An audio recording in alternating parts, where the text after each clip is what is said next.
Hello, welcome to this 1-hour webinar, The Miracle of Consistency.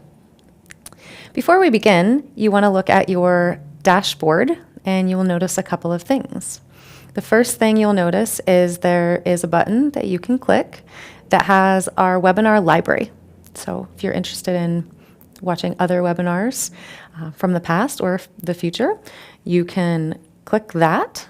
Also, there's a tab that says Certificate of Attendance. So if you'd like to purchase a certificate of attendance for professional development, that is where you will go through the process of getting it. If you would like to donate, we are a nonprofit, 501c3, so we can keep our webinars streaming free. You can use your phone to screenshot that QR code and donate to Age of Montessori. If you have a question at any point throughout the webinar, you can ask your questions here, and you see there on the screen, ask your questions in pink with the banner in blue, and then you just type your question right there. I will be looking at that periodically throughout the webinar, so if you've got questions or you've got some insight, experience that relate to what we're talking about, just type that right there in the chat. All right, we'll get started. I do want to introduce myself. My name is Karen Walton. I'm the Assistant Program Director here at AIM. I'm also the Early Childhood Internship Coordinator. I have been teaching in the classroom prior to working at this organization for over a decade. For 3 years, I owned my own Montessori school in rural Montana. So I have a lot of experience, and this is one of my favorite topics to talk about. So let's get started. What does consistency look like? So you can see there's these two pictures. On the left, what we would like to achieve in a Montessori classroom as far as consistency goes. On the right is a teacher who looks exhausted, children who are in a little bit of a chaotic situation, things are not well organized. So, we're going for peaceful and consistent and normalized classroom. But we're going to talk about consistency, not just in the classroom, but in other areas of our life and the children's lives. Consistency, order. We know that in Montessori education, their early childhood children are in this sensitive period, 18 months to 2 years and up to age 5. So consistency, by definition, is the ability to be asserted together without contradiction, harmony of conduct or practice with profession. And so you can see in that definition, togetherness, harmony. So consistency can bring about those two things. Consistency is the building block of trust. If we're consistent with our own children, with the children in the classroom, with our coworkers, our teaching staff, it's just going to set a precedence for things to have an understanding. People will know expectations, children will know the expectations, and I like this graphic of the pink tower being the building blocks of trust. So we're going to talk about these 5 things, areas where consistency can be practiced and maintained. So behavioral consequences. So what are the guidelines? What are the expectations for our own children, for children in the classroom? Prepared environment. So the classroom, you want it to be consistent, the routine to be consistent as well daily. Consequences. So if things are not followed, if expectations are not met, what are going to be the consequences for the children or for your staff? And then lastly, our physical and our emotional response to the child, those things, regardless of the child, should be consistent. The way that we follow through, the language perhaps that we use. So we're going to look at all of these individually in depth. All right, so the first thing, behavioral expectations. We're working with the children are developing, they're gonna wanna know what to do, how to behave, and so we're gonna lay those things out for them. So in the discovery of the child, Maria Montessori said that obedience is a child's virtue because it's so rare and so difficult to obtain. So this doesn't just come on day one. This doesn't just come from children in your care at the very, very beginning. It's something that the child has to be trained on, both his intellect and his will. It comes from voluntary exercises, which are repeated, which the Montessori classroom, as an example, provides for a lot of these things to be repeated. The child can do it as many times as they want. You want them to go back to it, to perfect their skills, to perfect going through a lesson in any avenue of the classroom. And to check and control his own activities. So that's going to be executive function, having the ability for the child to be able to have that self-control. So the third period of complete development is when the will can direct and cause the acts, thus answering the command of someone else, that command coming from caregiver, teacher, an assistant in the classroom.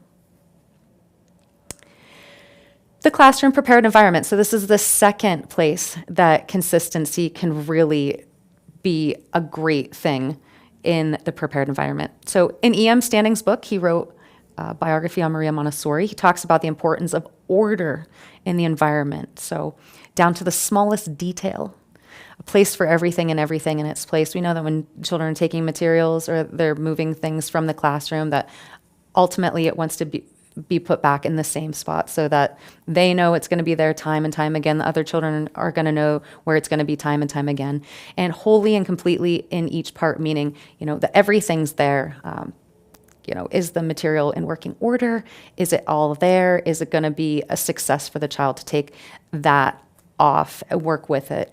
They're not going to come to you and say, oh gosh, this is broken or something's missing and it's not going to work out. So, the prepared environment, I spend a lot of times in the classroom, whether it's the Montessori studio classroom that we have here at AIM, or when I was teaching in a school or had my own school, I spent a lot of time, weekends, evenings, time before school started, before the children arrived, just making sure that everything was consistent, that things were as they were the day before. The daily routine. Children have comfort in knowing that the daily routine is going to be the same. So keeping that as tight as possible. Of course, you're going to have times when you've maybe got a special art, gym, library. I just had the opportunity to visit a lot of schools around the country. And there are days when you're going to have different things going on. And so maybe there'll be just, 30 minutes of the day where they're going to go off and do something else. But by and large, you want that day, that daily routine to be consistent. They do find a lot of comfort knowing that they're going to come in, things are going to happen, lunch is going to happen, outdoor time is going to happen at the same time. In The Secret of Childhood by Maria Montessori, there's a chapter that's completely devoted to order. Children are very sensitive to times of their daily life when anything is out of order, right? Hence that sensitive period for order. The order in the environment is necessary for peace and happiness. And isn't that a goal that we want to achieve in our own lives? Or if you're doing homeschool, or if you're just a caregiver for children, and it's not in a school setting or a teacher. What will not support a child's need for consistency? If you're vague, if you're giving out vague expectations, if you're not really solid in the delivery of what you're telling children when you're working with them or directing them. So you don't want to be vague. You want to be, direct, kind, but direct. External pleasure. So, intrinsic motivation, not extrinsic motivation. And then any kind of obstacles that are going to impede their creative conquest. So you just want to make everything tangible for them, that they can get to anything, that they can do anything. So if you're noticing things at your home, in your school, or in your center, where, gosh, I really thought that material, or I thought this would really go well, and it's not, and children are coming to you and they're confused or something's missing, just give a little time and tweak that a little bit and make those obstacles lessened, and perhaps the goal would be for them to completely go away. All right, consequences. So I'm going to talk about two different things. There's active discipline, and then there's delayed consequences. So we're going to talk about both of them. So active discipline is what you're going to be most familiar with. So since the child learns to move rather than sit still, he prepares himself for life. And the teacher brings that desire to observe natural phenomenon, spontaneous activity. Once the habit of work is established, it must be observed with scrupulous accuracy. So do you have to take time to observe children and see what they're doing, how they're reacting with one another, how they're reacting to the materials, how they're reacting to the other adults in the environment or the classroom. So then there's also this delayed and anticipatory consequence. So this allows you time to anticipate whose support you might need, how the child might react, how to make sure you can follow through with logical consequences. So if you're noticing something time and time again happening with one child or multiple children at specific times a day, or maybe throughout the day, you can sit down. If it's just you can sit down and reflect on that. You can sit down with your staff and come up with some plan and some tools. Like, what are we going to do? I'm seeing this a lot. Or maybe you're going to anticipate something happening, like a special day, or maybe you're going to have families come to visit in the morning. How are we going to deal with maybe if this child or the children react? What are we going to do so that you're not caught off guard and you can make a plan? And then you're all on the same page and it's very consistent. And then lastly, our physical, emotional responses to children. So this is us responding to them. So this lies in the preparation of the teacher. So you have to examine yourself, right? What's your temperament? How do you usually react to certain situations, or just the classroom or caregiving in general? You have to rid yourself of pride and anger, be humble and charitable, virtuous, poised and balanced, and just focus on the mission of education. And yes, this is like not a list for the perfect teacher, the perfect person, the perfect caregiver. We're just, it's a process. It's a process for the children. It's a process with us. It doesn't happen overnight. It's something that has to be practiced. And so, maybe the rolling of the eyes, if you find that a staff member does it, or maybe you do it and you think that the children aren't noticing, they do notice everything, just your tone of voice and just little things. So if you've got another teacher, another adult in the room with you, if you have a good working rapport and you don't have to really communicate a lot during the day, but you can give each other clues or tips afterwards so that you're making sure that your relationship and your interactions with the children are consistent in the best possible way that they can be.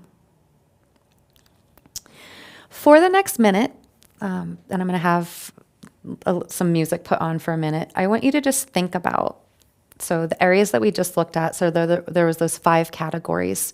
How are they either consistent or inconsistent in your own life or your own classroom?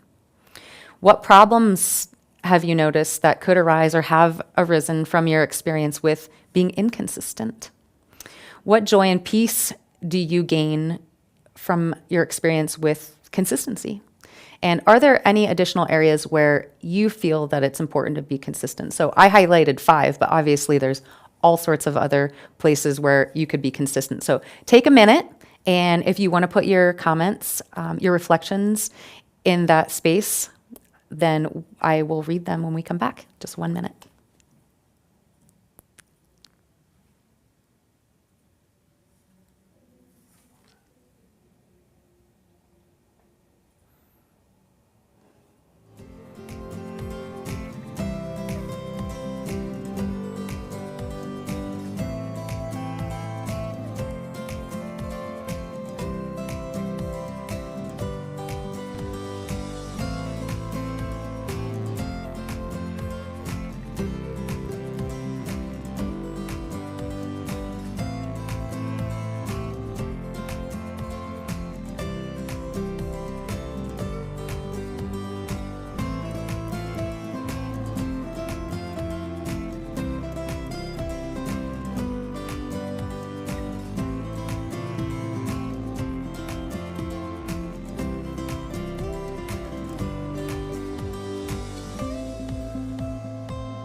Okay. I hope that you did take that time to reflect, maybe jotted down some notes of some places in your life that you found to be consistent or inconsistent. And we're going to move beyond that, those 5 places that I highlighted, and let's set some goals. How are we going to achieve this? Like I said, it's not going to happen in one day, it may not happen in 1 week or 1 month, but it's a path to be on for maybe the whole entire school year, maybe at the last month of school or just before summer break, or work with your own children or the children in your care. You get to that place where you set in your goal you wanted to be at. The classroom.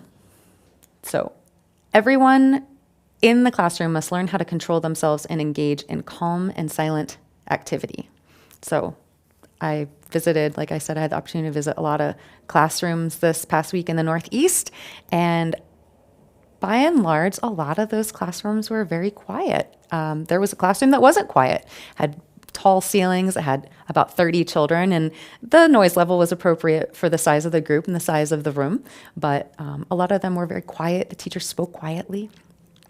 Spontaneous work was happening, muscular control was happening, concentration was happening. So if there's calm and silent activity, it doesn't have to be pin drop silent, but quiet, these 3 things, the work, the muscular control, and concentration, will have an opportunity to thrive better. The students, goals that we can have with the students. Montessori says there is a special secret which enables the children to carry out their practical activities with success, and that is precision. So consistency and precision. Moreover, the teacher must practice the materials as much as the child and perfect them so that she or he is able to grade them sequentially, guide the child to the appropriate lesson. Where are they at developmentally, academically, in their development? This helps the student understand the order and respect for the environment. So lots of things. There's all sorts of things going on at the same time, lots of different ways that we can practice consistency. The role of the teacher or the guide. So the work of education is divided between the teacher and the environment. So you're guiding children, what to do next, how, supporting them, helping them if they need help, and observing. Observing is big. You might not need to say anything. You will be able to support them and guide them by just observation. In order to achieve obedience, we must teach the child to coordinate his movements. Coordination of movements perfects the whole person. So consistent activities that achieve this. Line work. I love line work. So line work could be at your circle time. It could be a special designated time that you do it in the day or during the week.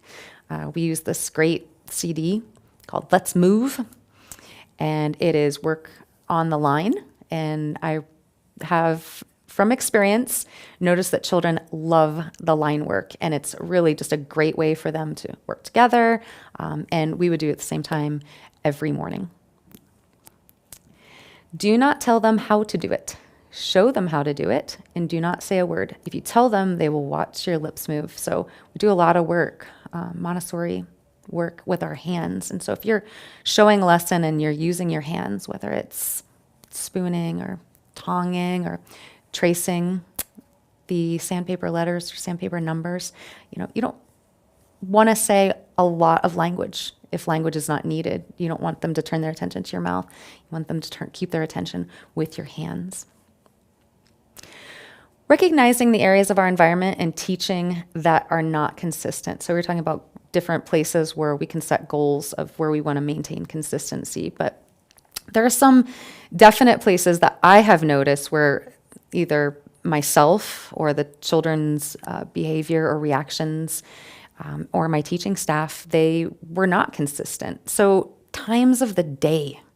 So you see on the left there, children looking a little distressed, drop-off time, transition times, noticing times where things are going a little wonky. Maybe that false fatigue at around 10:30 if you start your morning work period at 8 or 8:30. Do students react differently regardless if the school day maintains the same routine. So even though maybe your routine is staying consistent, you've got these certain students that are just having some trouble at certain junctions. So that's a great time where your observation skills can come into play, making notes and then going back and seeing, are there consistencies in certain children or a certain child where we're keeping the schedule the same, the caregivers, the adults in the classroom are doing the same thing, but this child's really having a hard time. So recognizing. Does respect for the materials or their peers waver despite our efforts to teach grace and courtesy lessons? So grace and courtesy lessons at community circle time is a great thing to do over and over again. But, are they not using the materials correctly? Are there outbursts or fights with children, noticing those? Do you give in to children's emotions? Do you change your own expectations and establish consequences? It's hard not to, but keeping those consistent, like we talked about in the very beginning, our reactions, we should keep those consistent. So try not to give in. This is a big one. So I like this picture. We've done this before, go visit a farm or go to a petting zoo on days where you have something special planned. So like a field trip, a visitor is coming into the school, you're going to have a party or some kind of seasonal event. Do classroom and behavior expectations and consequences remain the same? They should. It should be the same if you're in the school, out of the school. The consequences should be the same and the behavioral expectations the same. Where have you learned consistency? And how do you treat the importance of consistency? So I'm talking to the adult, all of you out there. Success is the sum of small efforts repeated day in and day out.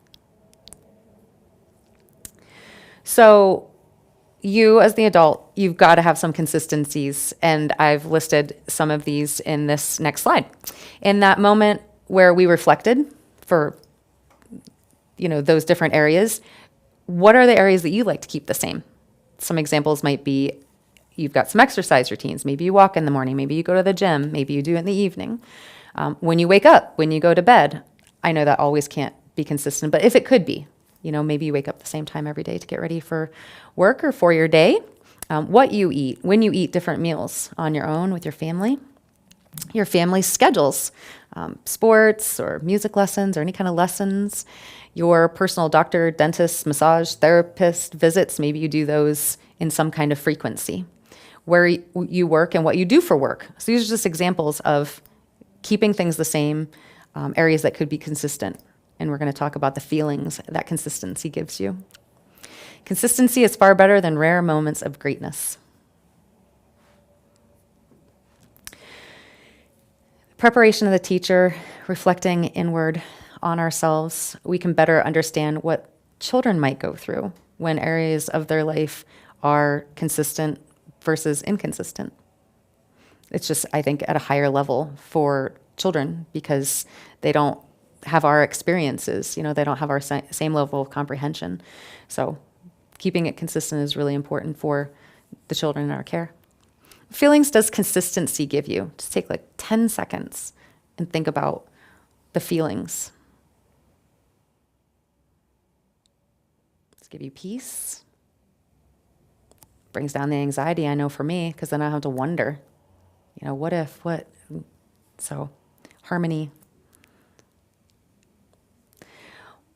On the opposite side of the spectrum, what feelings does inconsistency give you? Just take like 10 seconds. Think about things that are inconsistent, when things are inconsistent. How does that feel? I mentioned before not having anxiety. Inconsistency might give you a lot of anxiety. Might not give you anxiety, but might frustrate you.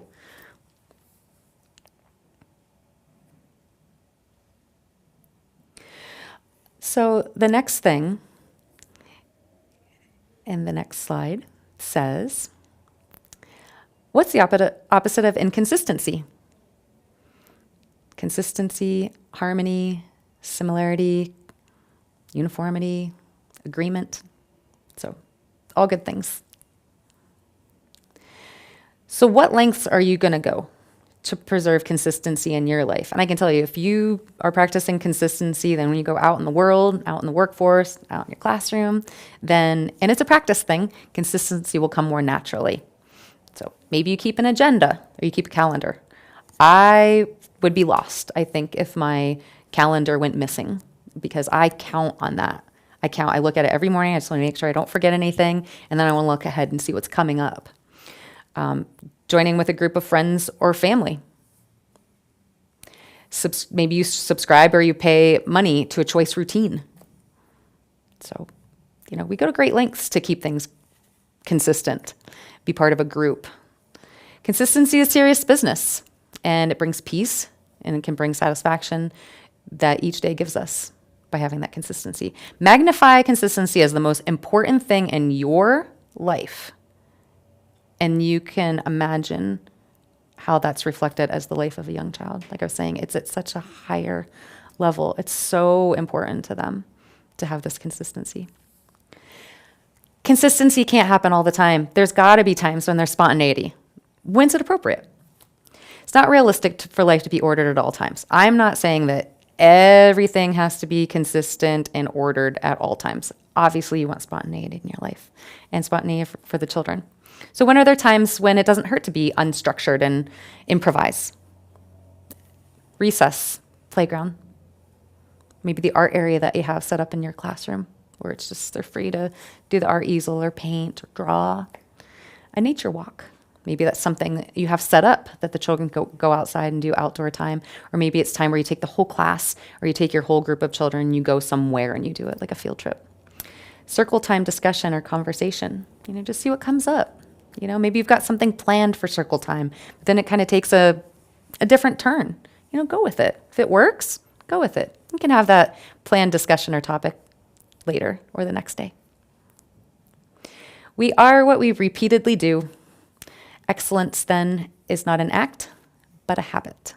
And I have heard, I believe it, that it takes 14 repetitions to form a habit. I guess it would depend on what the habit is, but it takes 70 repetitions to break a habit.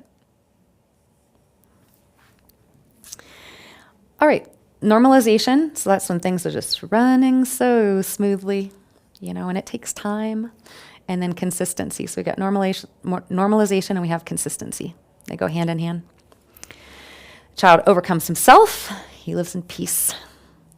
Child threads their way through obstacles in their desire to succeed. Flowers spontaneously, even in the midst of a harsh environment. Just meaning, like, sometimes it's challenging to be in the classroom or in the presence of other children in a young life at a certain time on a certain day. So that's what I mean about harsh environment. So sometimes it's kind of tough for the young ones. But with consistency, the example set by the adults, it provides the aim. Doesn't necessarily produce a successful result. It has to be practiced. So when children are placed in surroundings that permit them to evolve in orderly activity, they start to become more disciplined. It does. It will happen. And sometimes it takes longer than we want. Sometimes it takes longer than the year prior. You've got a different group of children. You've got some different temperaments. You've got a different teaching staff. But it will come. The essential thing is for the task to arouse such an interest that engages the child's whole personality. So we want to have offerings for them that they want to go to, that speak to them without us doing anything at all. Besides the Montessori philosophy, because those of you listening to this webinar might not be in a Montessori setting, you might be in some other setting. Many other institutions believe that consistency is the key to success in the classroom. So I'm going to talk to you about some of those. This is a fine example of entrepreneurship, just as a larger business and corporations are on a broader scale. Consistency is the only rule you need to follow. What matters is that you set standards, you stick with them over a long period of time. That's not a quote from me. That's a quote from big business. Some quotes from Montessori-based. This is again from E.M. Standing's book. But what are these wonderful characteristics of normality that you keep talking about? A love of order, which extends down to the most minute particulars, and a corresponding desire to preserve the order in the environment. The order is within, the child goes out to meet and illuminate the order without. And you see these words keep coming up: order, order, order. So having things ordered. From the absorbent mind. Will and obedience then go hand in hand. First, to carry out an order, one must already possess some degree of maturity. The order must correspond with one of his vital urges. Second, when the child can always obey an order, his powers can be consolidated and directed, not by his own, only by his own will, but the will of others. And the third level of obedience is that the child can use their willpower both for the purposes of action and restraint of action. This is proof that complete development of the will has been done. And then from the secret of childhood. The normal child is one who is precociously intelligent, who has learned to overcome himself and live in peace, and prefers a disciplined task to futile idleness. So they prefer a disciplined task. They want it. They want consistency, and they want order. Normalization will take shape sooner and be longer lasting if you have the support of your parents. So parent-school partnership, open communication between you or the teachers or your administration and parents, huge difference. It's just great partnership to have. Consistency is one of the main requirements for children to learn how to predict things, and predictability is one of the foundations of our society. To a parent, though, expediency often takes the place of consistency. I get it. Many parents, though no fault of their own, don't really have an understanding of how important consistency is. And it's chaotic at times being a parent. You know, it's just, you're in a chaotic time. You're in a chaotic environment, situation, grocery store. There's other things going on. You're driving and things are happening in the back seat. But parents and teachers do get worn down, and they often try to be consistent. But if they don't see change right away, they give up. You have to just keep at it. Just keep at it. And if you're not consistent one day and you're reflecting at the end of the day, maybe meditate, reflect, make some notes, and try again the next day. It will come.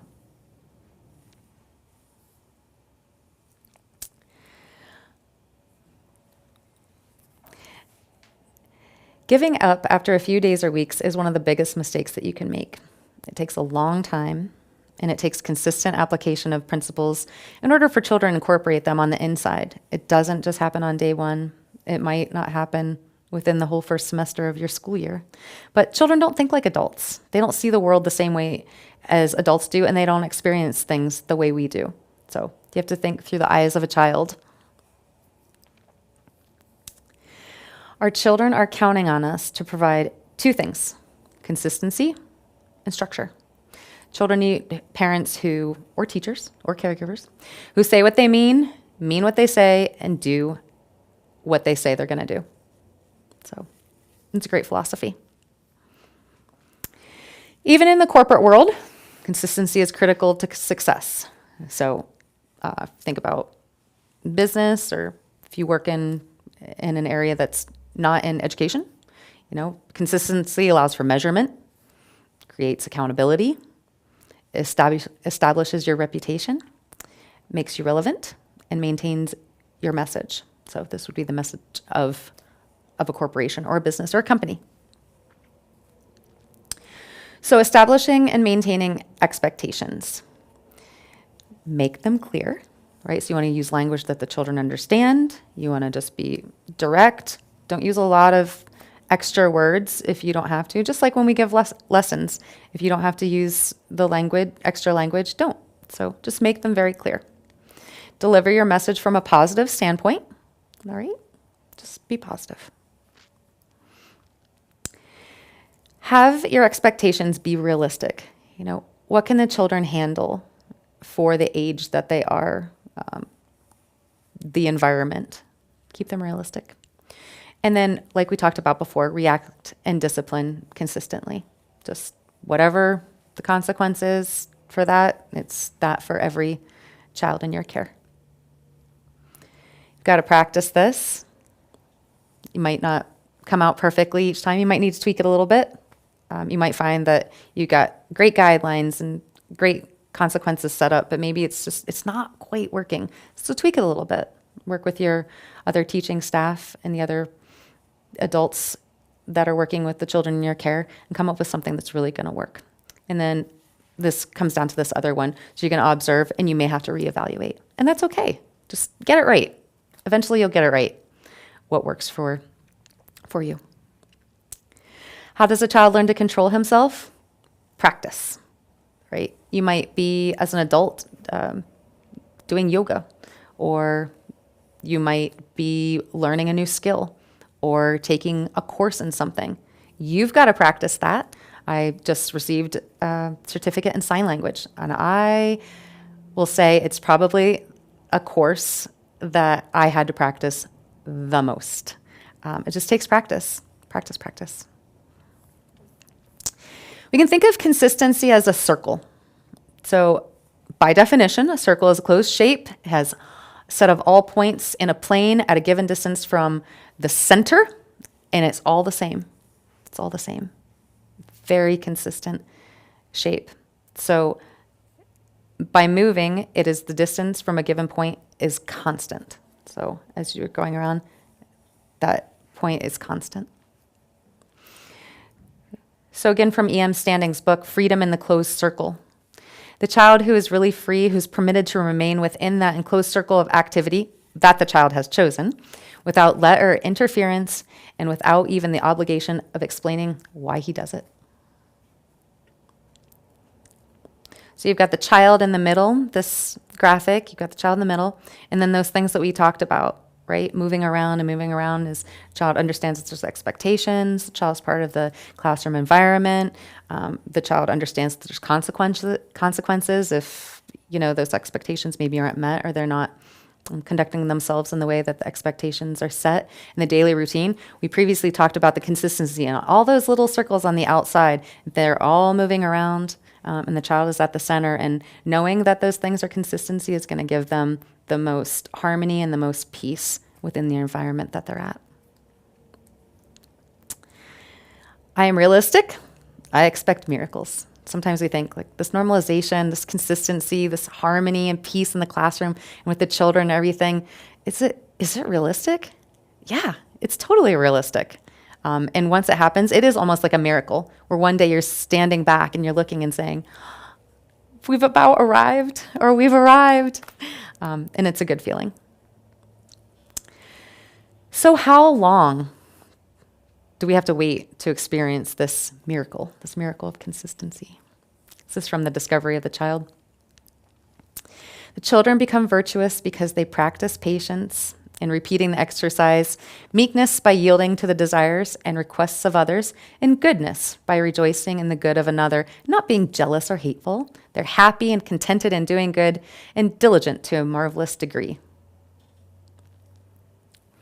All right, I have to check this other tab because I had asked you if you've got things to share or if you have questions that I wanted you to put them into your dashboard there. And I don't see that anything is there right away, but do feel free to put those in there. All right. Are you being consistent? So you're thinking, am I being consistent? Or maybe I'm not really being consistent. How could you change that? How consistent are you and your parents? Are they dropping the child off at the same time? Are they sometimes right on time and sometimes pretty late and you're kind of in the middle of something? If you've got specialists coming in, do they come in weekly? Are they coming in daily? Do they come in once a month? Are they coming at the same time? Assistants that you might have helping you out, substitutes that come in. That's a hard one, the substitutes, because they're not with you every day. So you've got to keep them up to speed with any changes that you made, remind them of things that the language that's going to be used in the classroom or things that are going to happen. So it is hard when you have people that aren't in the classroom on a day-to-day basis, but you just communicate with them. Are you being clear and realistic and positive? It's hard to always be clear. and realistic and positive? And are you practicing constantly?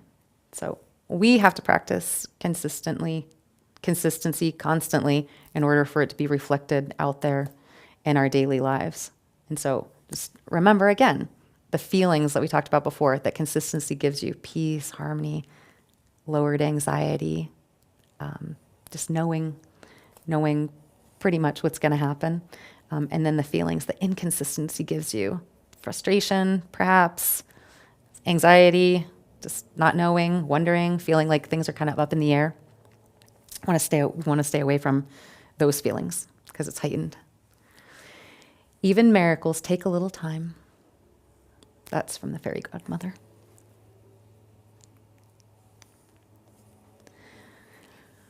The fundamental problem in education. It's not an educational problem, but a social one. It consists in the establishment of a new and better relationship between the two great sections of society, that of children and adults. Children and adults are two different types. So there's sometimes a big gap, a line between the two, but they can come together. We see that, beautiful things that cross that gap in the classroom with your own children, perhaps, or with children in your neighborhood.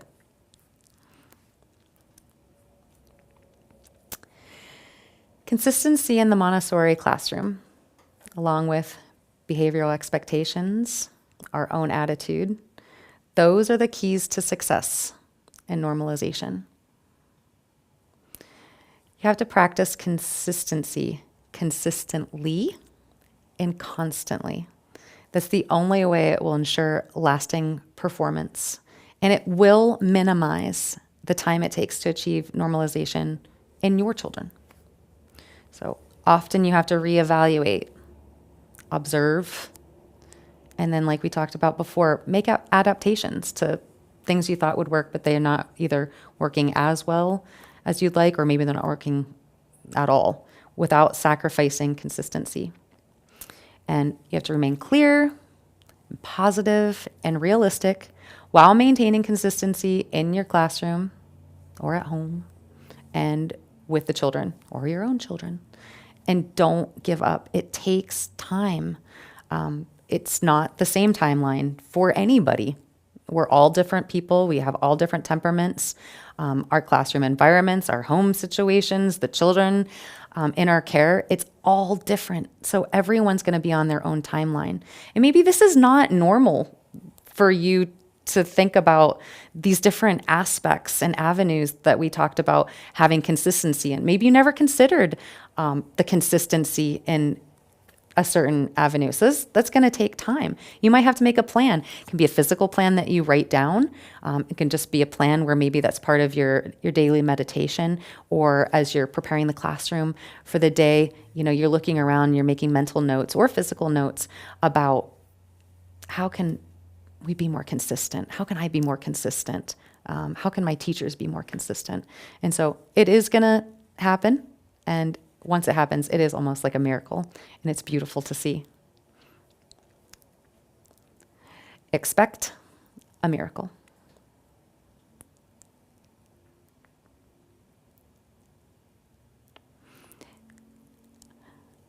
All right. Anyone have anything that they would like to share about consistency, or if you've used these tools, some of these tools in your classroom that you would like, or your home, that you would like to share with the group? I'd love to hear them. Maybe you're just taking it all in.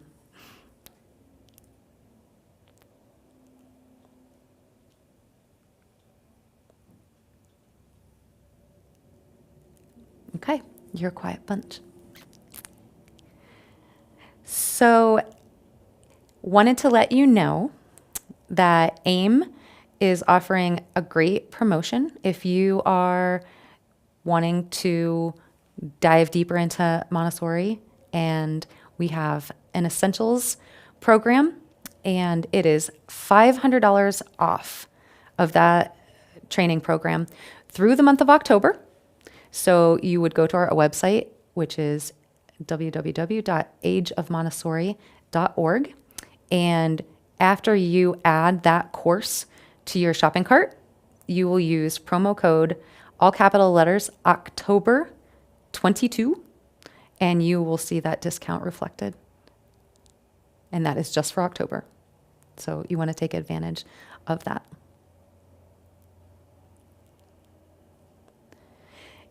It has been a pleasure to take this time to spend with you and talk about consistency in the classroom, consistency in our lives. I hope that you will meditate and reflect on this and that this will help you and bring more peace and harmony to your life and to your classroom going forward.